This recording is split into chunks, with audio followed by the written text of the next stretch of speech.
Welcome,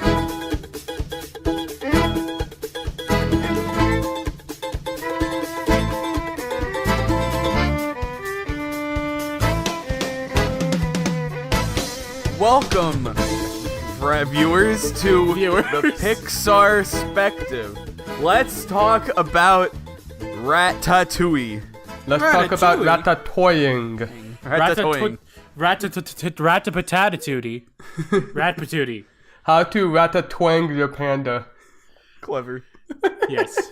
Gumball reference. Anyway, welcome to the show. Welcome. Let's introduce ourselves like always. Like always. Oh yeah, we're supposed to do that. I am the Wash.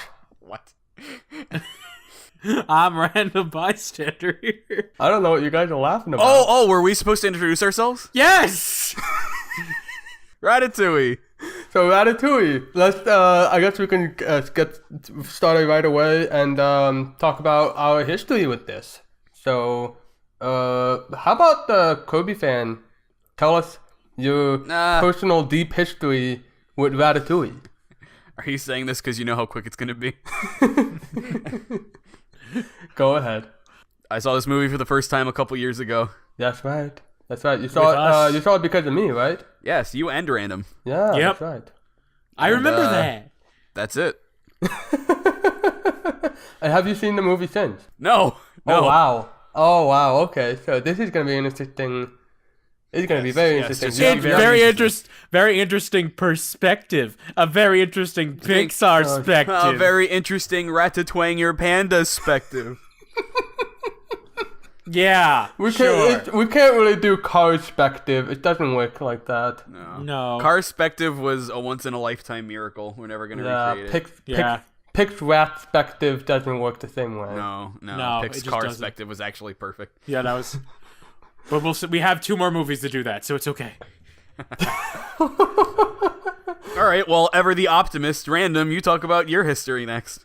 Usually with every Pixar film, I have an idea of how I first saw it or what I want or what I remember when first seeing it. Ratatouille, I have no idea. I don't remember how I saw this film. Oh. I don't have a clue. I was thinking about it in the all 10 minutes of starting this Pixarspective. And well, give us credit. It's been 3. True. And I was just like, how did I watch this movie? I don't remember. Did I see it in school? Did I see it on cable? Did I see it on the... I didn't buy the DVD. Did I see it... How did I see Ratatouille? Because I know it wasn't in theaters. That's an option I could have used. I do remember, like, I remember, like, before we watched it together, I swear I remember you saying that you had seen it and you just don't remember anything about it?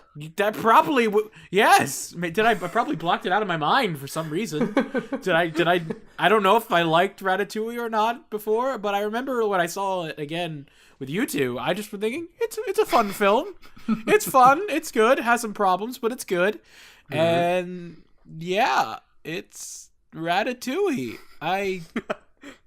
It sure is Ratatouille. I don't remember. Yes. I don't have any story like seeing it for the first time, and that's just weird.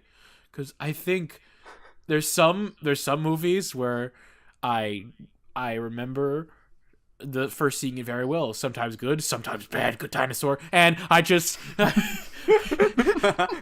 we hit the quota. Okay, and yes, we all have our quotas to fill out. Yeah, but I don't remember how I saw Ratatouille in the slightest. I just can't. I can't tell you. I cannot tell you. I just remember being like, "Oh, I saw it." So I'm guessing maybe I could have seen it like sick on a fever dream, and just been like Ratatouille was playing. No, that's the way to watch a Pixar film. Yeah. Yes. Yeah. Quite frankly, the only way. Yes. I don't remember any other time watching Ratatouille other than with you two. So. But I know I watched it, but I just don't remember the experience. So yeah, I don't know why I'm having a crisis over this, but apparently, yeah. Well, I suppose I can fill in the blank for you because I do remember the first time I saw this. I saw this in theaters, although I watched it with my aunt and cousins. I want to say like a month after the movie came out because there was only we could only find like one theater that was still showing this film. So yeah. So it's even at the time it was regarded as it's okay, and then people just kind of moved on. It still doesn't really have much of a buzz about it. And then I remember I think renting this from the library and decided to give it a watch. And what came out of it was this was a lot better than people give it credit for. So I just ended up being kind of the evangelist, if you will, of Ratatouille. And I just remember telling you both like, no, it's really a good film. There really is a lot to it.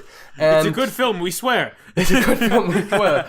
And so I remember like one day just like getting us together to watch Ratatouille, and we came away like with a very positive experience, like enjoying it quite a lot. And I don't remember having watched it that many more times until I watched it this week. So it was quite an illuminating watch this time around. But of course, as our catchphrase is, we'll get to that when we get to that. Yeah. I love how, like, out of all the films, Ratatouille seems like one of the least talked about of the Pixar films, even though, like you said, it does deserve some credit. Because there's a lot of things. No, that's true. I really don't hear that many people talking about it. I hear people talking about a lot of the other ones. Just not. That's a good point. People almost talk about Ratatouille as much as they talk about A Bug's Life. Almost. Like, they talk about Ratatouille a little bit more. Yeah, not that much more. And A Bug's Life isn't really a movie you hear too much discussion on anymore. Like, A Bug's Life was only given much credit because it was Pixar's sophomore film, so it got a little attention as with Toy Story a fluke. They're gonna do it, and then they did it, and then people moved on to Toy Story 2 and moved on to the rest of this. And Ratatouille especially is kind of in an odd spot in the repertoire because before this was Cars, and after this was WALL-E. Oh. WALL-E was next. You are correct. Yeah. Oh, God. Yeah, that was... WALL-E, now that's something people are going to remember. Yes. Yeah. Yes. But of course, we'll get to that when we get to that. So I guess we can, we'll just take this right from the start. Who's in for a plot synopsis? I don't think it's gonna be me. All right, I'll do it. Okie doke. Why'd you go yes? Because I'm not doing it. Okay, great. I mean, I could have been fought and been like, no, you are doing this, but I'm going to do it. And I'm too nervous, so you go ahead. Okay, so it stars Remy, a rat played by Patton Oswalt, who is unlike other rats and wants to have a career in culinary arts. And he learns more about the human world and cooking and smells and tastes, and he idolizes a chef called Gusteau. And he finds out like Gusteau's dead, and like his restaurant has lost 2 stars, and he not only that but gets separated from his family in the same day.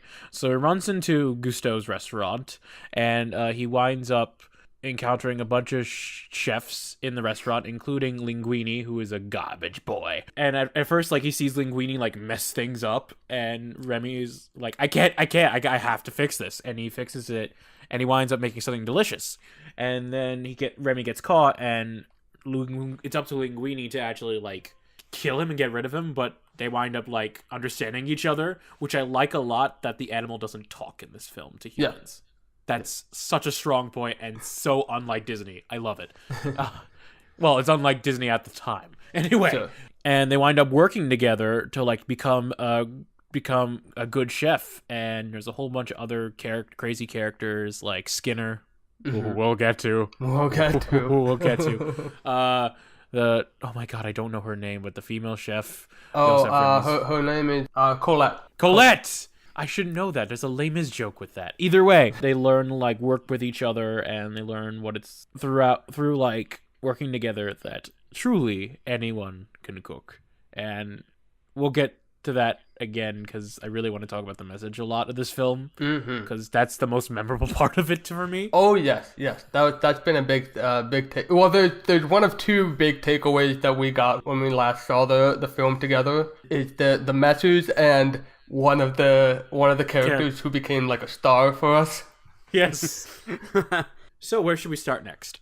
I suppose we can start off characters, with I suppose. Yeah. Remy by Patton Oswalt. Remy by Patton Oswalt.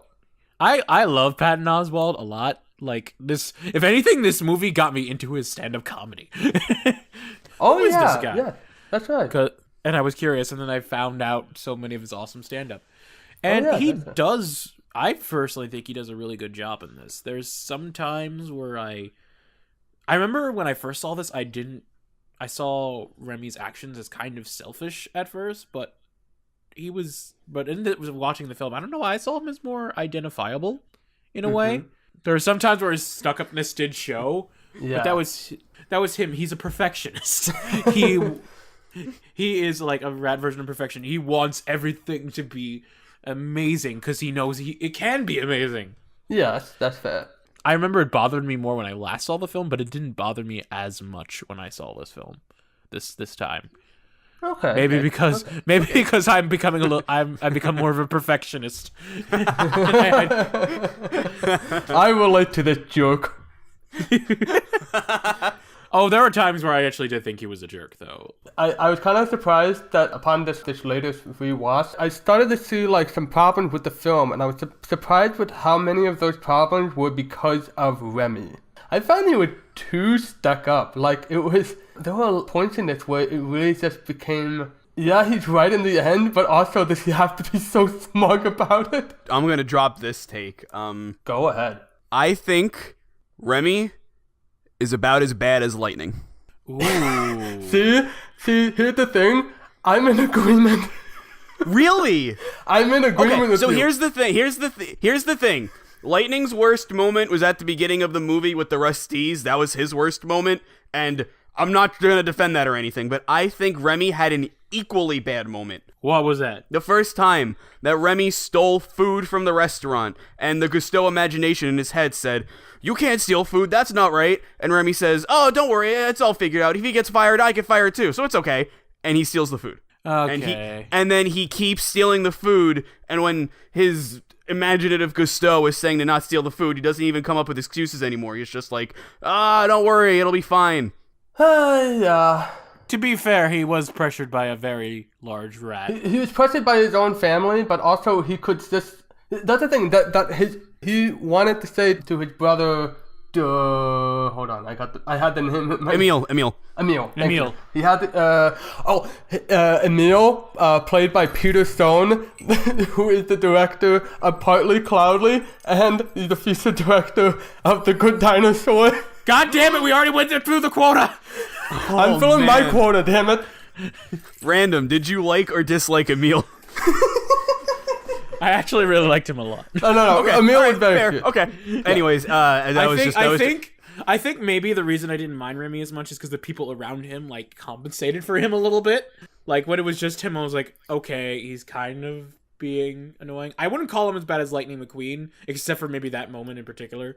But I thought there were more moments than that. There were a lot more. They were littered all throughout the movie. Like what really angered me, like it wasn't too big of a deal in the long run because, you know, he redeemed himself right after or whatever, but when Linguini is devastated about how he has to go back to the restaurant and make that recipe that he doesn't know how to make, and he has this connection moment with Remy, and he says, "I'm gonna let you out, okay?" And he opens the jar, and Remy just makes a run for it. He turns around and he starts to laugh at him. Okay, see, at that moment, I'm gonna give a tiny bit of credit because at that particular moment, he's first looking out for his safety. Like he first just wants to get the hell out, and then it's like when he's kind of like turns around and realizes that like no, this guy is serious. Okay, so then why did he laugh at him? That was bad. Thank you. I forgot about that. I rest my case. That is not the only example. I think I probably have more examples. I have some more. I can't believe we're going to be the Remy haters of this. But okay, all right, bring it on. Okay. So he's not an angel, but jeez. So since we brought up Colette, Remy has this weird hate for Colette that doesn't really get resolved. It's just that they just kind of get over it. Yeah. There's a point where like way later in the film, Linguini gets control of the restaurant. He becomes famous. to back up a little bit, during like a big portion of the film, Remy really didn't want to be exposed, obviously, because he's a rat and he knows that a rat in the kitchen is horrible news. Like they even get to a point where like Linguini was about to confess to Colette, but Remy forces Linguini to kiss Colette in order to stop. That was an odd scene, but I want to say like 5-10 minutes later in the movie time, but like maybe about a week in real time. Suddenly, like during this scene where there's all this paparazzi and all these people, reporters, interviewing him, and suddenly like Remy wants attention. He wants to get credit. I noticed that too. He gets really mad when Linguini doesn't credit him. It's not like Linguini's being selfish here. This is like terrible miscommunication on Remy's part. And only Remy's part. Only Remy's part. And then like a little later on, he says to give my credit to Colette. And Remy gets like furious and like jumps up in the chef hat. Linguini says to Remy, Colette knows how to cook too, you know. And he's right. Why is he so like stuck up about, like, yeah, Colette has an issue with like adhering too much to the recipe, but also she has years of experience and has taught Remy everything he knows. And yet he's being like stuck up about it when he decides to put the sauce on top of the whatever dish that was considered Gusteau's failure, and he gets like smug about it. It's come to a point where I'm now on Kirby's spot, where I now have to defend a movie with a bad protagonist. I mean, first of all, welcome to the party. Second, it's so frustrating because they could have made lightning work, but it was going to be really difficult. Remy, I don't really feel like should have been all that hard. They fix a couple of things. They make it so that he doesn't steal until after he has his breakup moment with Linguini. He gets mad over the right reasons. He's not acting like, he can act like a stuck-up chef, but not a complete jerk. Some simple fixes, and he would have been fine. Yeah. I don't know about a great main character in the Pixar legacy, but he would have been fine. He would have been fine. Yeah. Maybe that's why this film isn't as memorable as we thought. And I don't give this any against like Patton Oswalt, because I'm also... Oh, yes. If there is one thing I will say about Remy is that I think Patton Oswalt did a great job. That may be why I like it. No, yeah. Honest to God. There's a lot of performances where the characters, like on paper, kind of suck, but they're elevated by the performance. And there are other movies like even within Pixar that have this sort of dilemma where you really have to pick the exact right person for it. I haven't been watching Patton Oswalt much in a while, but I was a big fan of him, and I don't give him any points off for performance, because he did fine. I have one thing. This is not performance, this is writing. Why is there narration in this? I had completely forgotten about that. Oh my god, the opening act of the movie where instead of, you know, actually you're probably wondering where I got into this situation. That literally what just happened. It really annoyed me that for the first 7 minutes of the movie, I want to say, it was Remy telling us about things that he did and he was good at and all that, instead of us actually seeing it and just naturally being shown. It was just Remy saying, I have a keen sense of smell, and because of that, I smell for the rat poison in all of the food. Yeah, that's the thing. Like, when it kept coming back, it was like, why? I wrote down one line because it was after Linguini and Colette, like, hook up, and they're riding on a motorcycle. Remy gets thrown off the bike, and then he gets nearly attacked by people on the street. And as he's walking back, he had the line, I was reminded how fragile it all was. Oh my god. How the world really saw me. That one line is worse than anything they said in Cars. And it just kept getting better. Except maybe after season. That had to be the worst quote of the entire movie. That had to be the worst. Probably. Yeah. Okay. There's one that I noticed harder than that. One that made me like sigh harder than that, but that had to be the worst. We'll get to that when we talk about the ending way down, but that has to be the worst like part of the whole movie.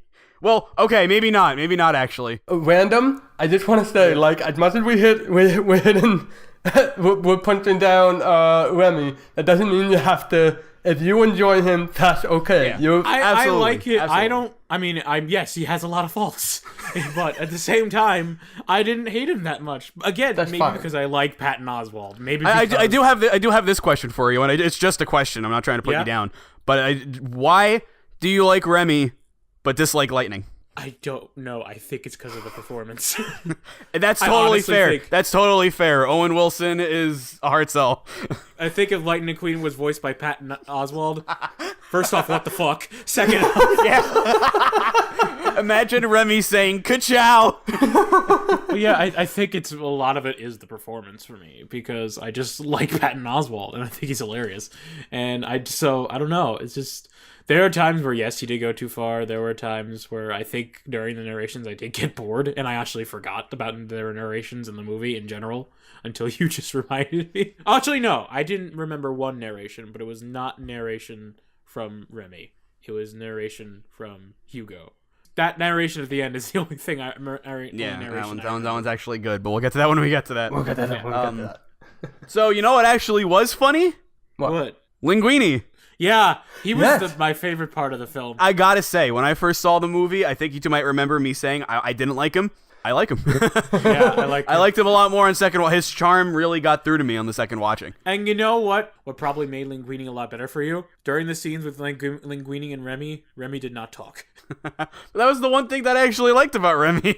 I know, but like what he said sometimes got to you. I didn't mind either way. But like I'm just saying, if a lot of times the things he said were not the greatest. Yeah, but also like his body movements and his expressions and his movement in general was. Yeah. This was very clearly like Brad Bird wanted to make a Looney Tunes film. It's like you're playing with a puppet. Yeah, you're drawing a puppet from the strings. That's Linguini's movement. It's like animated so well. His introductory scene. All he's trying to do is pull an envelope out of his back pocket. And he couldn't even manage that. He's so anxious and nervous. He's so anxious and nervous that he can't even do that. This ties in perfectly with what becomes like the main mechanic of the film, which is that Linguini is so like not in control of his own body that a rat could take over. Yeah. Yeah, pretty much. Yeah. Yes. It works really, really well. Yeah, just Linguini's nervous, maybe not optimism, but like just nervousness in general. It just really makes the film. And the voice actor, who I think is a Pixar animator. I know he was in Incredibles. I mentioned his name last time, and of course I forgot to write it down in my notes. Lou Romano. I do have it down. Perfect. He's been working in Pixar for a while, and he's done a few other voices, and this is him like perfected. Like he did a bang up job with this. There's one scene where Remy it's like one of the first times going through the kitchen and they're trying to figure out the soup, and so Remy wants to check through all these different things throughout the kitchen to get the best spice for it.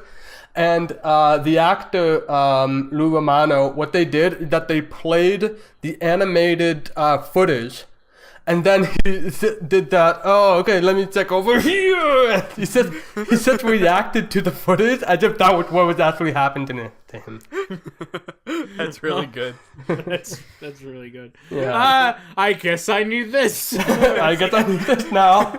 He's just as confused as all the other chefs. Thank you. Yeah, he just stops as thank you and then continues onward.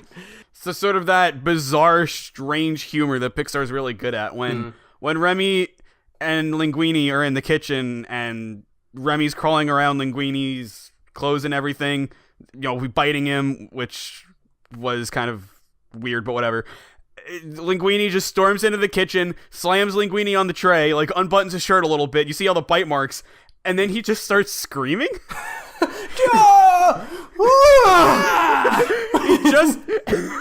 It's not gonna work, little chef. I love that he called him Little Chef. The whole way through. Yeah, the whole way through, because he never learned his name. He never gave him a name. It's just to him he was a little chef. I love that. Yeah, it was cute. Yeah. I like the buddy relationship that happens with most Pixar films. Again, happens with like differently. It's like a person with a pet, a very advanced pet. Only sometimes Linguini feels like the pet. Yeah. I'm not your puppet controlling guy. Literally, he's the puppet controlling guy. But yeah, I like Linguini a lot. He is just very fun. You relate to him. He had the title drop, and he's like, hey, why did they call it that? What? Ratatouille. And I know that it eventually, like, pays off later in the film, but it just kind of, like, throws me off where it's like I'm imagining, like Buzz is like, you are a Toy Story 2. You bring up a good point, but that's also a nice segue into the fact that scene was when Linguini got drunk, and that was the funniest part of the movie. Yes. Oh my god. and it becomes like it's you could like just have that clip as its own set. All it is Skinner, who we'll get to later, and Linguini. Skinner wants to get some information from Linguini, and he just keeps trying to drunken him up to get the information out. And he's so like lightheaded, but and yet becomes like smooth. He just segues through every single question. Surely you don't expect me to believe this is your first time cooking. It's not. I knew it! It's my second, third, fourth, fifth time. Monday was my first time. And you just see the frustration in Skinner. Yes. He's getting all the information out of Linguini except for the one that he wants. The one bit that he wants, he can't get. He's getting all these insignificant little details that he doesn't care about. Which for a character like Skinner is the most annoying thing that he could get. Speaking of Skinner, can we please talk about Skinner? Oh, he is one of the funnest villains of Pixar history. He's absolutely one of the best. I will say this. I have heard people say in the past that, oh, Skinner's so one note, he's not that interesting. And yeah, he is one note, but that one note is consistently funny throughout the entire film. Yeah, it works really well. It's really good. I like at the end of the movie, towards the end of the movie, when the critic, Anton, goes to Gusteau's to get the food. He's so petty that he has a beret on and he's hiding behind a newspaper and he's just kind of stalking Anton. When he asks what he wants, he just goes, I'll have what he's having. he just wants to see Gusteau fail because he got fired. The whole chase sequence where Remy gets the paperwork.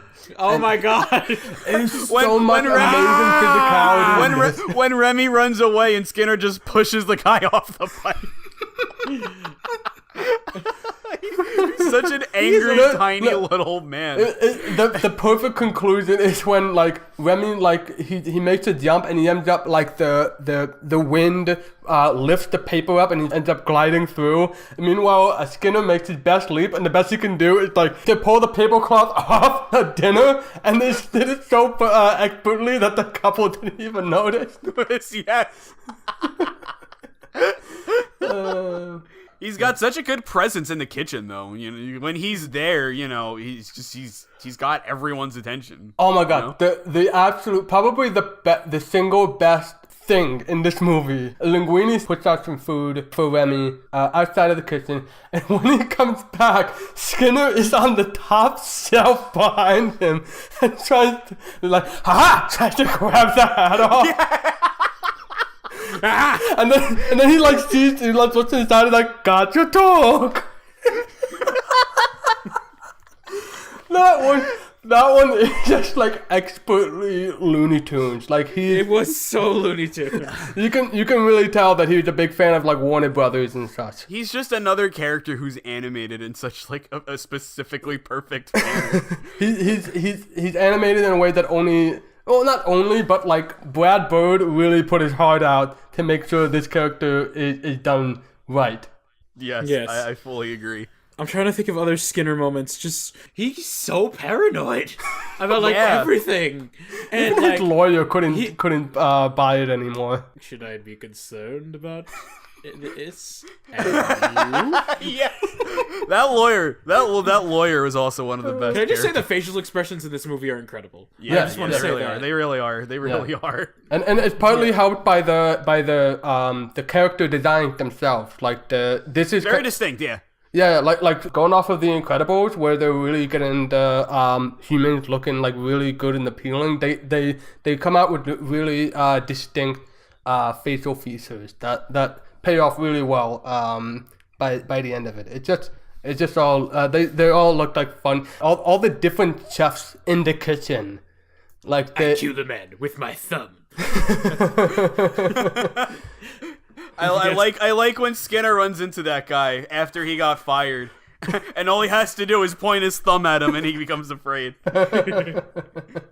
Yeah. Well, yeah, all the chefs. My complaint with the other chefs that aren't Skinner, Linguini, and Colette, they kind of seem one note and underused. They were very underutilized. I definitely agree with that. I would say the only one that doesn't get as much underutilized is the thumb guy. He's the one who gets the most or the least underutilized. And even then, it's not a lot, but it's just more than the others. Yeah. There was one tiny little. I don't remember this line until I rewatched it. But Skinner finds out that the customers like linguine soup and they want more of his stuff. And one of the chefs says, "A lot of customers like the soup. That's all we were saying." And another chef goes, "Were we saying that?" I remember that. I noticed the first part, but not the second part. Yeah, that one. I actually got around to reading a book about Pixar called The Pixar's Touch by David A. Price. And if you're a fan of this podcast, I highly recommend you check out that book. And unfortunately, the book stops at Ratatouille. So it's kind of a bummer for me because I don't get to utilize this from us. But it does get into quite a lot of the background of Ratatouille. So we all like Gary games, yeah? Yeah. Yes. This was the idea of the director, Jan Pinkava, who had the original concept of a rat wanting to be a chef, and he's trying to get this working with some other screenwriters for over a year. It wasn't working out. So with Pinkava's blessing, Pixar brought on Bob Peterson as co-director. And, Bob Peterson, he's done, like, a lot of the writing for all sorts of different films and all these fun side characters. Unfortunately, what has happened is that, like, he found out that they gave Bob, like, exclusive rights to the story, and Pinkava could only do, like, the other stuff, like character design and set design. And then 8 months later, they did a presentation, and it failed. Peterson left the project, and Pinkava couldn't get control of the movie anymore, so they pushed it on to Brad Bird. And that line makes me think that was a Bob Peterson thing, because I was going to say this is a very writer's room line, and I'm wondering like whether or not that was like kept in from an earlier version that they just, and it's a line that they just kind of liked. Anyway, I went off on a big tangent about this, but... It's okay. Tangents happen. Anyway, anything more we have to say about Skinner? I'm trying to think of all of them. I have something. Okay. Skinner is incredible. However, I would not say that Skinner was the best part of the movie. I would say the best part of the movie is the old lady with a gun at the start of the movie. Oh my god. That's the real Pixar antagonist. She is the best character in this movie. Bar none. It becomes like oh no, it's a fighting old lady. It's a fighting old lady with a gun. With a gun. When the rats are running away in the river, they're already out of her house, but she's still on the bridge shooting at them in the water. Like, lady, give up. She has a poison max on. Like this is somebody who's seen war, and she was ready to take down these rats. Lady, give up. They're out of your house. They're just trying to live.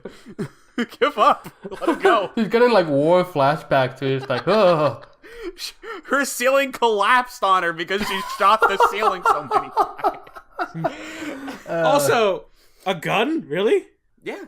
Yeah, why not? Yeah. What? A gun. Yeah, you're gonna go for the gun first, and then you go for the rat poison. That's the what's natural, worse? What's worse, rat poison or a gun? Yeah. Well, she was armed and ready for it. Like, yeah, I know. She had bullets. See all those bullets? She had all those. Did you see all those? She has so many bullets. I want to know more about this old lady. What? Can the movie be about her? Yeah, that's what I wanted it to be. Let's have a spin-off of Ratatouille called... The more the movie had Remy be the main character, the more upset I was that I was an old lady with a gun. Up to Carl goes to France. Oh no. Get shot at. Yeah, that's the new Disney Toon film. Oh, we'll get to that. Oh. We will? Yeah, for Toy Story 3, in fact. For the Toon film? What? Disney Toon. It was okay.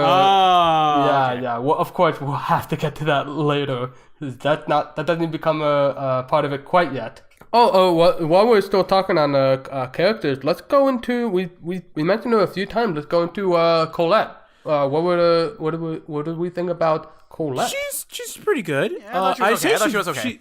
I thought she was all right with humor wise, but she was very knowledgeable. Yeah, I liked how she was a mentor, and I did like I liked how she was legitimately upset when Linguini was kind of not taking her advice and stuff, which was not Linguini, it was Remy, but yeah. It wasn't just that, she was okay moving on. She actually was kind of upset about it. And one of the funnier scenes that was actually, it was funny, but it was also, kind of sad, was when Linguini fell asleep on the job, and Colette came in. That scene was funny. It was kind of sad, but it was also very funny. It was very sad. But you could see that, she is hurt by this. She liked Linguini. And, here he is wearing sunglasses, looking at her. And snoring while she's literally snoring. And she just slaps him and it's like, oh god, now I'm awake. Yeah, he's like, huh? She's yelling at him and all he could do is go, what? Huh? But for the most part, I mostly thought Colette was okay. Yeah, she was okay. She was actually a minor character, but Brad Bird liked the idea of like the one female cook in the male kitchen, so they just kind of went with that, and they gave her best, and it worked okay. Yeah. Yeah. It's better than her not having a role in the film, I think. Or her just being like bland. Yeah, that too. Yeah. She did have her own, like, I like the quote montage where at first Colette is just saying like, clean up the station or I will kill you. And then like towards the end you can see that she's like softening up and just giving her like a lot of like lovely advice about the sound of bread and how the chefs have dark backstories to them. Yeah. It's still like a mentor to the student, but they're starting to see eye to eye. She was good. I thought the romance came out of nowhere. Oh, yeah. The romance? Oh my god, I fully agree. Yeah. Like, I forgot about the romance. It felt like it just happened just because it would be easier for the plot. Yeah, they had to, start having a romance with each other so that Remy would be reminded of whatever that stupid line was that Wash brought up before. Yeah, it was kind of going back to like when we were talking about with the Finding Nemo, where it felt so weirdly fresh to have a male and female co-stars that don't have any romance between them, and it would have been nice to have kept it this way for Ratatouille, but it was not meant to be, unfortunately. Yeah, I guess this is also what Brad Bird saw in Colette, with that like, hey, you could use a love interest. The thing is, she's very supportive too, so that's nice. But it's nothing against the character. It's just that there's suddenly like a connection between the two. This kind of ties into what my big problem with the movie is, and that's just kind of that the story I thought was with a good message and with a good heart, but on the whole, very weak. It kind of had a similar issue with Toy Story 2, was because of the huge change up with directors and having to like grab everything together. They had a really rushed production cycle. It's not nearly as rushed as Toy Story 2. They had like 18 months instead of 9, but it still just kind of felt really patchy. There's even a scene when Ego is coming in and he literally says, "You've been playing without an opponent." Because at that point, the villain that they had earlier in the movie had just been defeated, so now they gotta bring a new villain into the film. Yeah. And it's and with like stuff like that, it's just starting to feel patchy. It didn't feel like well connected together. Like the whole thing with the like we talk a lot about like Remy in the kitchen. We didn't really talk much about like Remy's family. like Emil and his dad. Dad, by the way, in the credits, his name is Django. There's a conflict between the two, but then they barely see each other for like a long time, and then they finally meet again, and then it's just like I don't get a strong connection between the family and the cooking so much, because Remy can leave that behind, and he does, but the family just kept coming back to him because they wanted to get more food. It's not really his whole family, just his brother and some of his friends. And more came, but like... The whole thing with the giant pack of rats was that they weren't blood family, but the whole thing that his dad tried to get across, at least, was that they were connected like family. That was the whole... Well, yeah, they were in this together. Which is only ever told, not shown, by the way. There's one detail that's only been shown, never told. I like that there's one rat that's inexplicably the strong one, and he has a tag on his ear, which tells you that he was a lab rat. So they put like all these like hormones inside him, and now he's the giant rat that can like close a giant metal door. Oh yeah. Yeah. I like that. I like that little detail. That probably has been there since the beginning, but he's just there, and they never get into it at all. One of his only lines is there a problem here? Which is one of those things you gotta have the big strong guy say. Yeah. Mm-hmm. So the protagonist can feel like intimidating and say, No, I'll go get the food. I'm getting down on Remy, and I shouldn't be. Yeah, it's just really story as the whole, just really. Yeah, it's a little.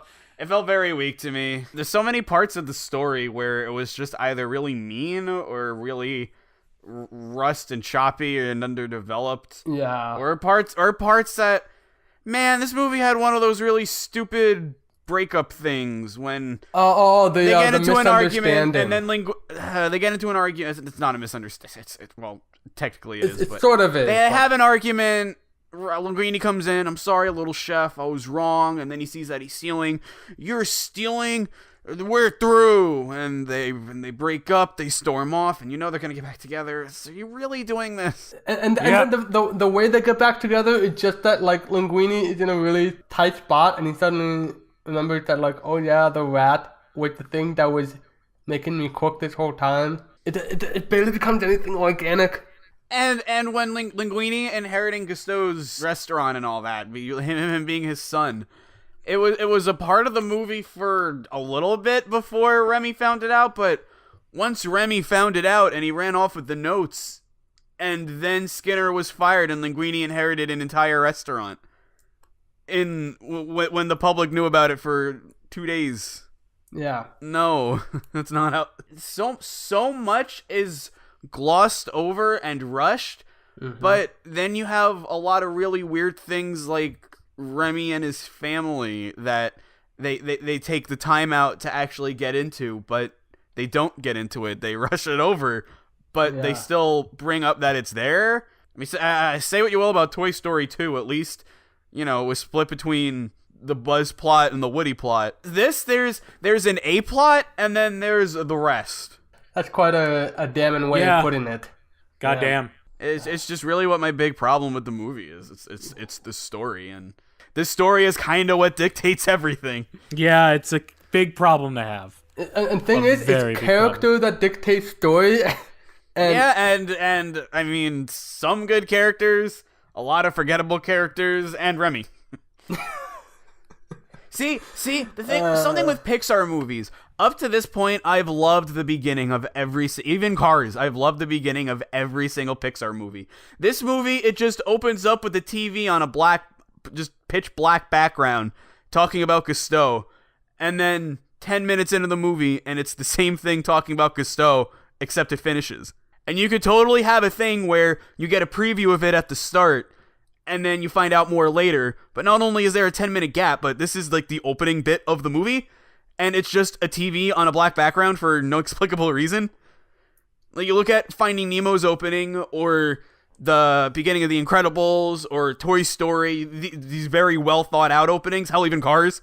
And then you look here, and it's just like a TV on a black background. That along with, hey, It's me. Yeah, You're probably wondering it's why I a got in this me. situation. It's a me, Gusto. It's a me. You're probably wondering how I got into this situation.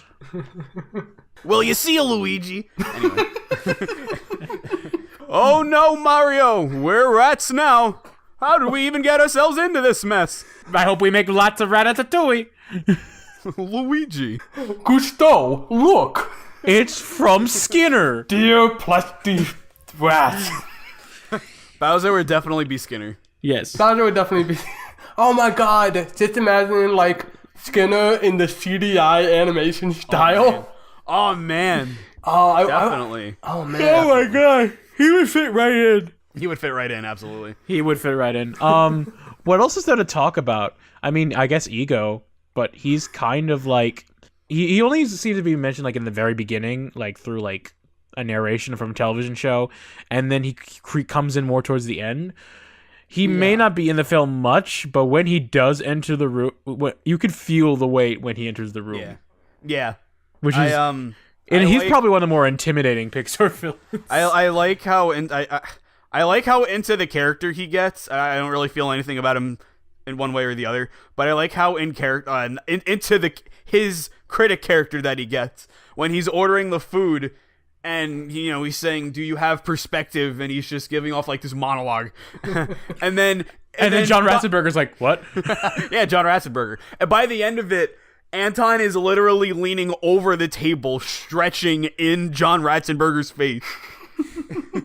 It's really, you provide it's really the food, funny. I'll provide the perspective. Pixarspective, that is. Oh, I wrote that down in my notes. Damn it. nice. You beat both of us to it. I like how Skinner and Anton are both two extremes of a goofy kind of villain.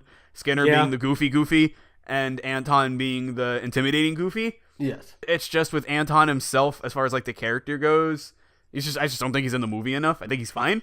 Yeah. I don't love him. I don't love him. I don't like him that much, but I like him. He's okay. I loved every time he was on screen, to be honest. I think the best part about the critic, and I think this is a good of a time as any to start bringing this point up, was his contribution to the ending of the film. Yeah. Let's talk about Ratatouille's ending, because probably the best thing about the film. Yeah. There's a lot to say. As stupid as the breakup was with Remy and Linguini, when they get back together and Linguini gives that motivational speech, which is like whatever, the one chef, he walks up to him, he gives him a look, and he just kind of looks at him with, I almost want to say pity in his eyes, and he just gives him his hat and walks out without saying anything, and all the other chefs follow. It's really somber and sad, and I counted. There's about 2 minutes where people just aren't talking. Oh, wow, yeah. Ratatouille is a very silly movie. There's a lot of talking, a lot of ooh-ahs, a lot of that. So just have a break when things are really dire, I thought was very, very effective. Yeah, I hadn't even noticed that, but it worked like really smoothly in. The family finally comes in, and this is where I guess the family ties in. They start cooking for everything. Linguini, for as much of a bumbling ball of nerves he is, he's actually really, really good at roller skating, which is actually hinted at earlier in the film when Colette is actually not very good at roller skating, and he's like helping her out because he's a smooth criminal on those skates. That's a good point. Yeah. I didn't notice that. I completely missed that. Yeah, he's a smooth criminal, and it pays off once he's getting to the waiter. It may be contradictory, but I feel like the skates are so like shaky that they're in sync with him, and he's suddenly like a human being. That is a great explanation as to why it would make sense. It would make a lot of sense. I love it. Yeah. Things are starting to come into place. They're getting all the orders out, and they start to figure out what can we get for him? Let's make him some ratatouille. They bring it over to Ego. He gets his pen out. He writes down his little note. Skinner is like cackling. He's like, ha, they're ratatouille. They must be joking. Like, this is just like I was saying before. He's that petty. He's that petty. He gets one bite. And there's something we brought up about, but like the whole film is about like food and the human connection to it. And this shot where he takes Ego takes a bite and he gets transported back to being a little kid who hurt himself on his bike, and his mom makes him some ratatouille to cheer him up. This is what cooking is all about. It's earlier in the film. Remy's dad says food is fuel. Like all Remy's dad thinks about it is, and like most of the rest is that it's just something that we need to survive. With that scene, it becomes like a real human connection to food, and I love that. So good. It got me thinking about like when I was at a Christmas party and I found some cake that looked slightly familiar, and when I took a bite into it, it's like, oh my god, I remember this cake. I think I remember you bringing this up in our last time we watched this movie. I'm trying to think of like any examples like that. I think for me, I go to college and university, and we have this weird thing called like the cheesesteak over fries, where we just have cheesesteak over like chicken cheesesteak over like fries with a whole bunch of sauces on it, and it's so unhealthy and so delicious, and it's everyone orders it now ever since it became a thing. It's like my university staple, and now every time I eat it, I'm going to be I'm just waiting till like I visit university when I graduate, and I have that again. I'm going to be reminded of all the memories of my university because of that dish. Because it's going to happen. Those sleepless nights. Yeah. It's powerful. Again, it's that connection of food. Yeah. Food can take you back in ways that nothing else can. It is more than it really can. It is more than just something that you got to do to live. It's something that you have an emotional attachment to. Yeah. The taste, the time, the mood, the atmosphere, everything. The labor. One bite, and it takes you to that. Yeah, and it's just one bite. It's so artfully done. It really is gorgeous. Also, don't watch this movie without eating first, because you're gonna be hungry. You will be hungry. I was so hungry. Especially when the Ratatouille came out, I was like, oh, I want food. I wouldn't mind some Ratatouille, because from the ingredients that I'm seeing, it's like that looks like a damn good dish. I wonder how many people ordered Ratatouille for the first time because of watching this movie. Look, this isn't like Finding Nemo. It's not gonna be like everybody goes to a French restaurant and goes, look, Ratatouille. Like someone goes to a French restaurant, hey, look, Ratatouille. Yeah, I'll say a part of the movie, the ending that I also super liked. This is one that is really important to all of us since we're critiquing movies. Is the ending speech that the critic makes about what being a critic is about, and what critics, what a critic should strive to be. How a critic has an easy job, someone else puts pretty much their life on the line, and all a critic has to do is talk negatively about it. And people will listen to them. But what's the scariest part about being a critic is ushering in the new, but that's also what a critic's job is, to tell people about the new and to either accept or reject the new and how that all works, and it makes you think. Like, even if you reject it, you have to find there's still, if it really is like unique and new, then that alone is special. Yes, exactly. And it comes up to the great line with Gusteau, who we barely talked about because he was barely a part of the film. Like, he has the book Anyone Can Cook, and Ego for years just like snotty about it, like, oh yeah, right. One of his final lines in that speech: "Not everyone can become a great artist, but a great artist can come from anywhere." That message is the whole film right there. Yes. Like, it's... And that's probably the only thing I remembered about Ratatouille. This is applicable to us right now. Wash, you think less of Toy Story 2 than most people do, but, just because you think less of it, it is, as a critic, it is your job to give your honest opinion about it. Same with me and Cars. Just 2 weeks ago, I was talking about how much I loved Cars, as unpopular as that is. I'll get one for you, Random. Give me a second. I have no opinion. Help me out here. What's your unpopular opinion? Good Dinosaur is probably your least favorite Pixar movie, except maybe Cars 2. I don't know. I really need to think about that. I don't know. Most people don't think Good Dinosaur is that bad, but you're very vocal about your hate of it. It's your job.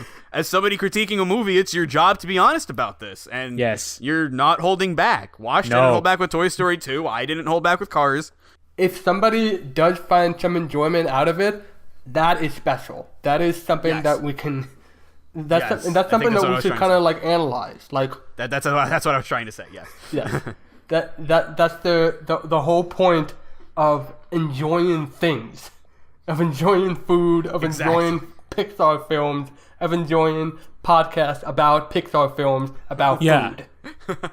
There's always going to be someone who hates it, but there's always going to be someone who will enjoy it. Exactly. Yeah. And that in itself is special. Absolutely. What do you think about the ending, Random? It's one of the most memorable moments of the film for me. As someone, it again really sets home the whole message of the film that, like, any artist can come from anywhere. And that's always something that stuck with me, that, not everyone can be great with doing things, but, like, it doesn't matter, like, who you are, where you're from. If you have that talent, you have that talent. Just because you're, like, a certain person or have these certain, like, features, or you're stereotyped as something like a rat. I know that's not the main thing people say when it comes to stereotypes, but, like, you can follow your passions if you want to. Your passions aren't limited just based on because of where you come from or the culture surrounding you, where you are, where you're from. And that's what I always took away from that ending. Is just that, like, just because of who you are, where you're from, doesn't mean you can't do something. I'm going to be a negative Nancy here. Something about the ending that I didn't like was that they bought back Remy's narration. Oh, yeah. And the part... Oh, wait, hold on. Can I beat you to this? Go ahead. You know what I'm going to say. He stood up. He said, "Thank you for the meal." Thank you for the meal. That is exactly what I was going to say. I hated that. It was the one giant blemish on the end. Well, I mean, the whole narration was, but especially that. Ego smile disappears. So, that was Ratatouille. Time for our final thoughts. We shall start with Random. Oh, shit. Yeah. I liked the film. Is it my favorite Pixar film? No. Do I understand why it's not as memorable as the rest of the Pixar films? Yes. I kind of enjoyed Remy more than Lightning McQueen, but he does have a lot of faults. Some characters are underutilized. But Linguini's great. Colette is okay. Skinner's amazing and hilarious. And the message of the movie is a core throughout, even if the story isn't as strong. And while it's not my favorite Pixar film, it's still better than A Bug's Life. So I'm going to say that right away. But, wow, high praise. And I don't know. It's just, like, I kind of wish I was a chef so I could really appreciate this film more. Because I feel like if I was really obsessed with food, I would really like this film a lot more. But no one here has a degree in the culinary arts. No one... I can only make eggs. I can make scrambled eggs. That's about it. You and me both. You know what they say, Random. Anyone can cook.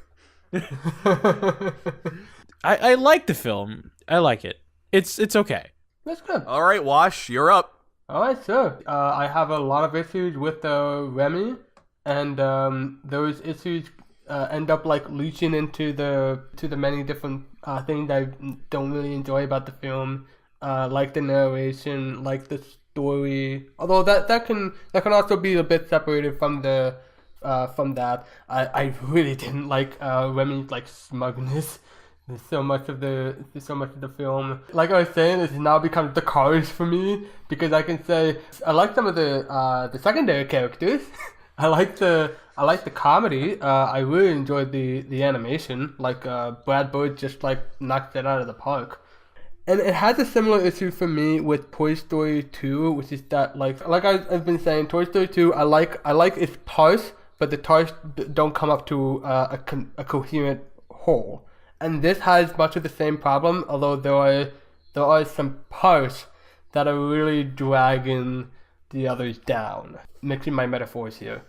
It's not forgettable. And that's kind of been the takeaway for many years now, is that people just kind of tend to, like, Random couldn't even remember when he first saw this film. I really couldn't. I couldn't. It's not and I see why now. It's not forgettable. There is actual value in this, which becomes like the point. It almost, like the ending almost becomes the defense of the movie, where it's like, there's still value in this. Let's take it over to KirbyFan. What are your final takes? Before I get to my final takes on Ratatouille, my rankings changed. Oh, well. Yes, so I will share now. Oh, originally, do you want to? Let's start sharing that once we get into because I just have my script ready for this. I'm just gonna need some time to like shuffle all those around. That's fair then. So my final thoughts on Ratatouille, starting with A Bug's Life. Every Pixar movie that I had watched up to Ratatouille, my opinions as a whole had drastically changed. A Bug's Life was negative, and all the other ones positive. I liked them all more than I did before, and even Bug's Life, I liked it less, but hey, you know what? My opinion had changed. Ratatouille, my opinion had changed, but it wasn't as drastic as it was with all of them. Was unfortunately about the same as it was when I had first seen it. I wasn't not stoked about it. Still not stoked about it. Some things I like a little more than I did. Some things I like a little less. I don't really think I really talked enough about how not of a fan I was of the story. I really did not like how it was put together or how it was done. Ending aside, ending was great, but there are good things about it. Like I do really like Linguini.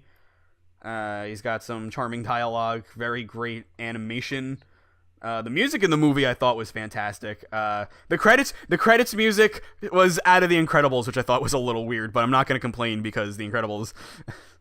I'll compare it to Toy Story 2 again. Like I said before, the comparison with buzz plot, witty plot, Ratatouille, the main plot, and the rest, which I'll stand by that. I'm also gonna compare it to Cars, and how I think Cars also had problems, such as a very bad protagonist. But whereas with Cars, there was something that I genuinely appreciated about it that really just brought the whole package together for me and really made it, in my opinion, a movie that I could honestly rewatch a million times. Ratatouille did not have a sense of unity to it, a sense of genuine appreciation for, maybe not appreciation for a craft, because obviously it loved cooking, but Cars had an appreciation for, I guess the word I want to say is like a sentimental kind of value, and I really appreciated that. Ratatouille, towards the ending, showed that, but for most of the movie, it was really just showing how cooking is this incredible thing, and then a lot of annoying characters doing a lot of annoying things. So Ratatouille doesn't really have the pull that Cars has for me, and without that pull, it's just kind of left as okay. I did not dislike it, absolutely not. Did I like it? Probably not. At the very least, I'd say it's okay. Maybe I like it, maybe I don't. But at the very least, it is okay. Okay. It's probably a good movie because Old Lady with a Gun is in it, but yeah, no, it's a good movie. It's good.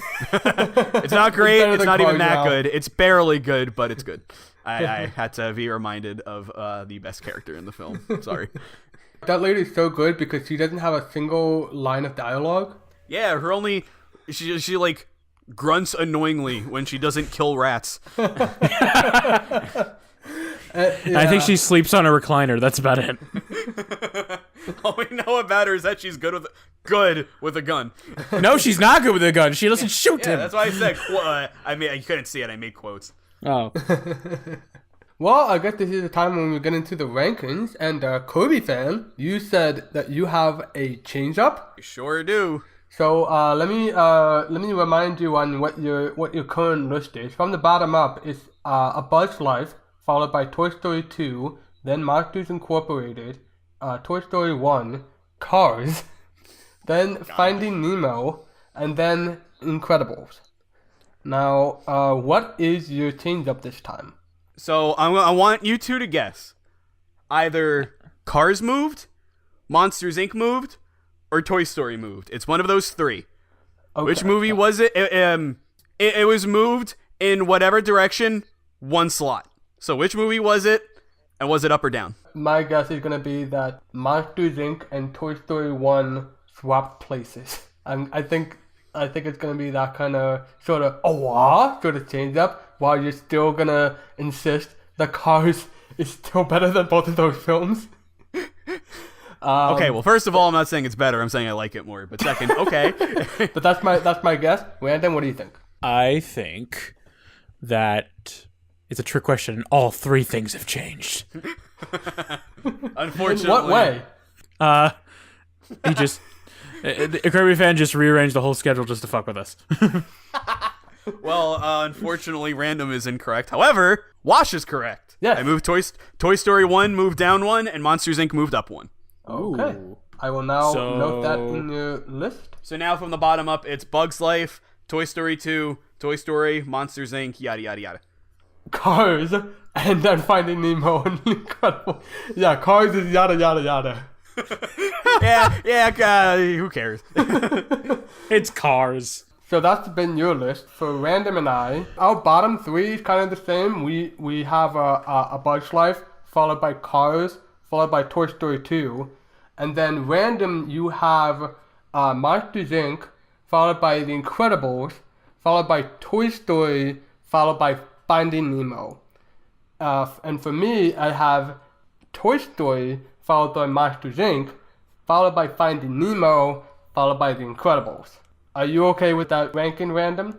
I'm thinking about a ranking change. Okay. You thinking of moving up Cars? Thinking of moving down? Thinking of moving down Cars? No. It's one of the higher up ones. Okay. I think I'm changing some around before I add in Ratatouille. Can you guess which ones I'm changing? I'm still gonna say you're moving Cars down. I'm gonna say you're moving The Incredibles up. What's your ranking gonna be? KirbyFan incorrect. Wash correct. Oh, well, there you go. I know you both. I'm not gonna complain. See, Yeah. I was gonna say that too, but I also figured I'd make a joke. Oh yeah, that's fair. So let me run this real quick. Okay. So our ranking it looks like our ranking has actually changed. So before, our ranking was Bug's Life, followed by Toy Story 2, then Cars, Monsters Incorporated, Toy Story, and then it was a tie between The Incredibles and Finding Nemo. Now that we have all these change-ups, our ranking from the bottom up is Bug's Life, Toy Story 2, Cars, Toy Story 1, Monsters Incorporated, Finding Nemo, and Incredibles actually has the number one spot. We stopped the tie. This is it. Oh wait, do I have to put in Ratatouille now? So now Yeah, this is the point we almost where put in Ratatouille. Now we have to. This is the point where we start from the bottom up. Since we all have the same bottom, is Ratatouille better than A Bug's Life? Kirby. Yes. Oh shit. Well, Random spoiled his answer. Okay. I've been very nice to A Bug's Life today. I haven't really insulted it. Yes. Okay. Like, no contest. I gotta fill my quota for Bug's Life. I haven't done it yet. Bug's Life. We have quota for movies we hate. Bug's Life fans, you're getting off easy today. I'm too tired. So right now it's above A Bug's Life. I agree with you both. Now Random and I have above that we have Cars. Random, is this better than Cars? This is tough. I have my list done already. So Can I come back? Can you come back to me? Yeah, we'll come back to you. Let's take it to Kirby. From your bottom up above A Bug's Life, we have Toy Story 2. So is Ratatouille better than Toy Story 2? Unfortunately, I gave my answer multiple times throughout the video. No. Okay. Even though you brought this up before? Do you want to elaborate on this? To give Random some time, I'll try. I'll try to say something different other than the Woody Buzz thing. Really, to me, the big perk of Ratatouille, it's an incredible message, which it has over Toy Story 2. It has one thing over Toy Story 2 to me. It's definitely its message. The thing that saves Ratatouille from just being okay, and what helps elevate Toy Story 2 into something really memorable for me, is the comedy. Ratatouille is so expressive and fluid with his movements, but I gotta say, out of all the Pixar movies we've seen so far, I think Toy Story 2 is the funniest, and that just gives it an edge.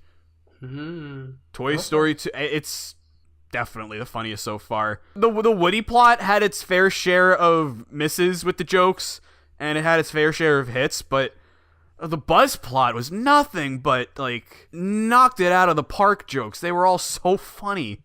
I could watch just the Buzz plot in Toy Story 2 and be completely satisfied. And the opening act when they were at Andy's house, I thought that was really solid too. Delicious hot schmoes. They're called s'mores. S'mores. Schmoes. Number 4, is it? How many times we recorded that? Yeah. We gotta fill that quota too. So, yeah. Wait, no, we don't. No, we don't. I really just think that Toy Story 2 is the funnier movie, and it also just frustrates me a lot less than Ratatouille does. Yeah. Nothing in Toy Story 2 really annoyed me as much as just Remy. That's fair. But That's fair. Ratatouille does have a much better... Well, I mean, not that I think Toy Story 2 has a bad message or anything. Toy Story 2's message of enjoy life while it lasts, pretty much, is very good. But Ratatouille, I just thought drove the point home a lot better. But that's really all I think Ratatouille has over Toy Story 2. I just think Toy Story 2, I almost hate to say it like this. I'm going to put this because I'm tired, I'm going to make it sound a lot more negative than it actually is, but you get the idea. For as much of a mess as Toy Story 2 could have been, it wasn't. And I really appreciate that. Ratatouille, kind of a mess. Like I said, I don't think I talked about how not into the story I really was enough, but yeah. All right, so to give Random some more time to think, Wash, do you like Ratatouille more or less than Cars? Well, because like I've been saying, they have very similar issues that just rub me the wrong way. I think it's very close. I will agree with you that I wasn't as frustrated with Toy Story 2. As much as I ragged on it, I wasn't as frustrated with Toy Story 2 as I was with Ratatouille. So it's definitely not going to go any further up. I think... Random, have you made up your mind yet? I think I have. All right, then we'll give Wash some more time to think. Okay, give me a little more time. Random. So do you prefer Ratatouille or Cars? And when you give your answer, tell us why. I prefer Cars. Okay.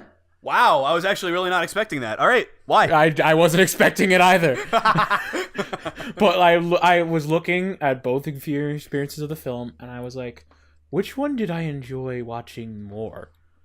And while there were certain points of films that I enjoyed more, like I enjoyed the ending. Actually, both films have pretty decent endings. I'm not gonna lie.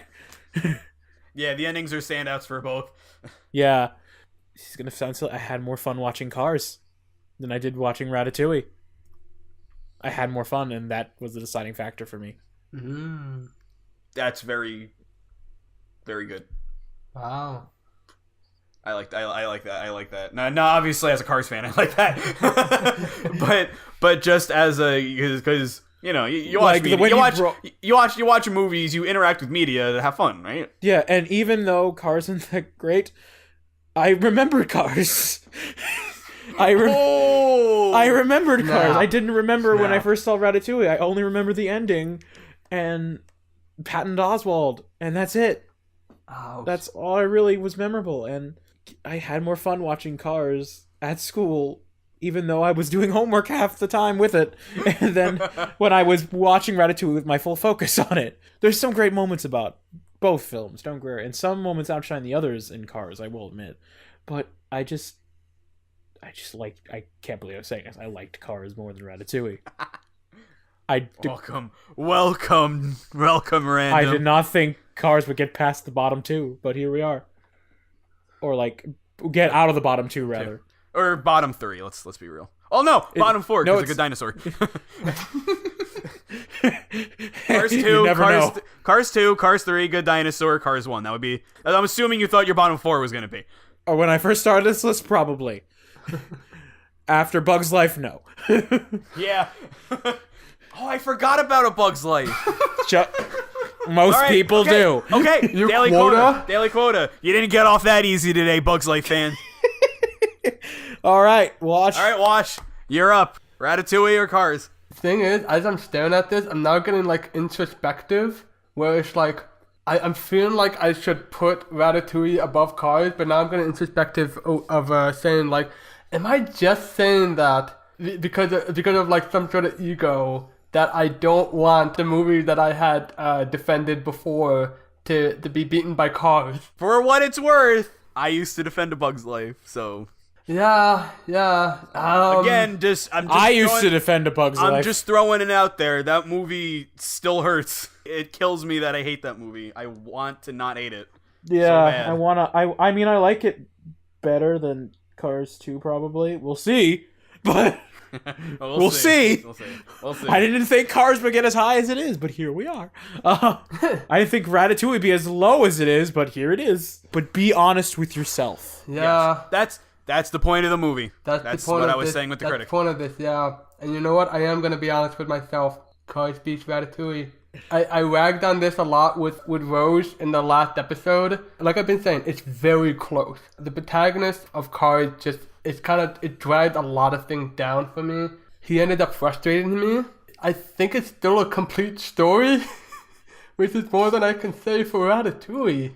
Like we've been saying, it's an A plot and the rest, because it just feels like when Skinner gets kicked out of the restaurant, like they suddenly have to bring a new villain into this, and he was mentioned in the very beginning of the film, and then we don't see him again until suddenly they need a new opposing force. That's sloppy. That's kind of sloppy. It breaks my heart to have to do this to the film I defended. I'm sorry, I just couldn't get into Remy, and I couldn't get into the weak story. Sorry, Brad Bird. It's especially like a heartbreaking because we're big fans of Brad Bird. Like I know, that really hurts. We have The Incredibles so high up in the list, and we're all big fans of the Iron Giant. But this one, you could tell that he was really trying to get something out of this. I'll give credit where credit is. I mean, not that I hate the movie, but I'll give credit where credit is due. Considering he was given a film that was far into development, he could have done a lot worse. It could have been a lot worse. Yes, it's just kept frustrating, and that's what my ranking is so far. From the bottom is a film that mostly bores me, and then above that is a movie that frustrates me, and then it's Cars. We have the same bottom. Still. Yeah. We have the same bottom, yeah. Yeah, not me. We might change our ranking to the point where Cars gets on top. I'm not sure anymore. Number 1 film, Cars. Incredibles, Yeah. Number 2. Okay, probably not. But still. Either way, I'm shocked in myself for... It's kind of appropriate that the bottom 2 films are like disgusting creatures like bugs and rats. And then there's Cars. Bugs, rats, and Cars. Oh my. Oh my. All right, Wash. Calc up the calculations. Do we have the calculations here? And so, it's not really much of a surprise because the bottom 2 is unanimous. But from the bottom up, oh god, I barely even mentioned like how this ranking works. I basically stole this from another podcast called Earnest Roulette, which I highly recommend to people. But they use an averaging system to figure out among 3 people how to rank these films.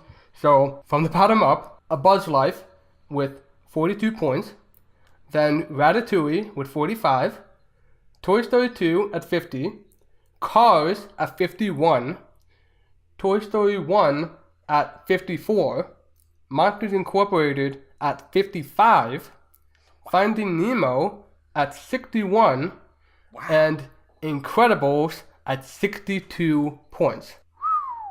Wow. So Wait, That's so wait. close. Finding Nemo and Incredibles are like 1 point each. they're they're 1 point 1 away point from apart. each other. Toy Story and Monsters Inc. are 1 point away from each other. Toy Story 2 and Cars are 1 point away. But once we start adding more movies into this, I feel this list is gonna get more nuanced. This has been an interesting episode. Yeah, it's honestly, no Ratatouille. This has been This is great. I feel like I did some soul searching on this one. Yeah. And also, like, this has been by far the longest recording we've done. Well, yeah, because I haven't Easily. been rushed. We've been we went really like half of this episode. It's just on the final thoughts and the ranking. Yeah. Oh well, if you made it this far, thank you so much.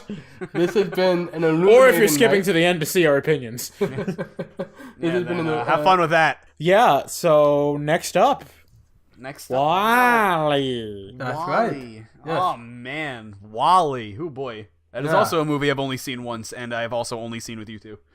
Oh yeah, that's right. Oh my god, that's right. Wally also had wheels, and that's the same thing as Cars, so it's probably gonna suck. But we'll find out. Well, probably everyone's gonna hate it, and I'm gonna like it because it's Cars. So.